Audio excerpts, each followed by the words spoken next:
Sorry, my boobs are all over the place. I was just jumping.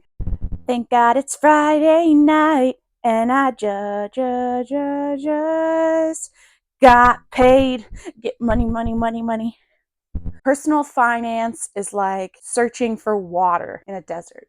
I don't know. I'm just exhausted because I just spent countless hours researching and teaching myself the basics of personal finance. You guys know what I found out? Is it how much you spent on Celsius and Temu? No.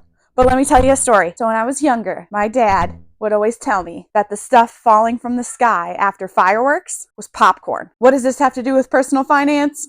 Absolutely nothing. I don't know. Just keep watching and I'll tell you the money moves that you should be making to get your finances in check. If you're like me, then I was always paying my bills and wondering where all my money went after payday and never having anything left for myself or to save. So I sat down and I took an audit of the last 30 days of my finances, meaning my bank account, my credit card, anything I spend money on. And do you know what I found? You mean that you're an Amazon junkie? I thought I had everything under control. I thought I knew where my money was going, but it turns out I was spending more going out to eat than I even realized. The first step in getting your finances under control and making money moves is to make a budget. You need to sit down, take an audit of your finances, then you're just going to list that income, list all of your expenses, including all of your Amazon purchases, okay? Let's be real here. And then after you subtract your expenses from your income, you're either going to end up in one of three situations.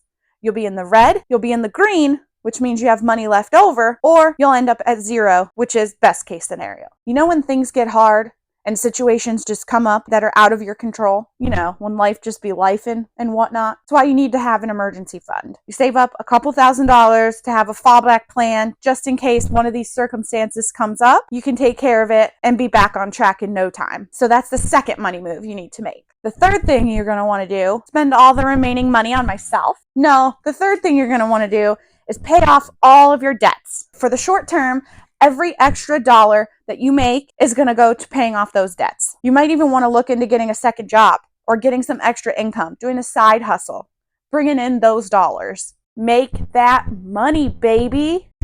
Once we're living debt free, you know what you're going to do next? You're going to fully fund that emergency savings that you had started. I'm talking 3, 6, 9, even 12 months of your core expenses to cover yourself in case anything happens, like losing a job, switching a job, moving, you know, anything like that. And no, going and having a shopping spree is not an emergency. The fifth thing you're going to want to do is invest for your retirement. Put money away for later when you can't work. And from my research, there are 2 steps to this. Oh, here we go, breaking it down even further, as if this many steps weren't enough. First, you're going to want to fully fund your 401k if your job offers it. What I mean by this is sometimes your company will offer a 401k match, and they'll match whatever you put into the account up to a certain percentage. Make sure you are putting enough into that 401k to get that complete employer match. Because from my research, if you're not doing that, that's leaving money out on the table. It's like free money.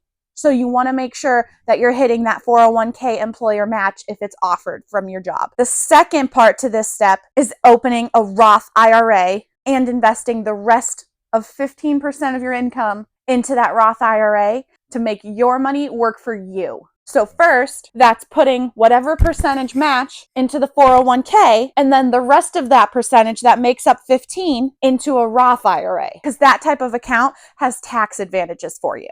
After all that, after you have your budget and you're following it monthly and you're updating it as you go, which is a really important step, you have your emergency fund fully funded and waiting for life to just be lifing. All of your debts are paid off and you're now debt free. You have money waiting for you for later. So at this point, you're fully covered. So now this leaves you open to other financial goals. You mean like buying stuff on Temu? Yes, I mean buying stuff on Temu, but also I mean like maybe buying or paying off your house. Maybe you have kids and you need to save a college fund, a dream vacation. Wouldn't that be nice? I could use a trip to the Bahamas right now, just saying. Or just investing in yourself and becoming a better person, either by paying for courses or getting a mentor or things like that. Finally, once you're hitting those financial goals for yourself, it's just enjoying life and giving back to the community, giving to a charity of your choice. That's what's going to give you purpose in life and make you feel good from the inside out. I just want to help all the dogs in the world and start a puppy farm, but here we are. Tell me in the comments what I can research and teach myself so that I can bring it to you guys and make your busy life just a little bit better. All right, my glitterati's, let's make the world sparkle.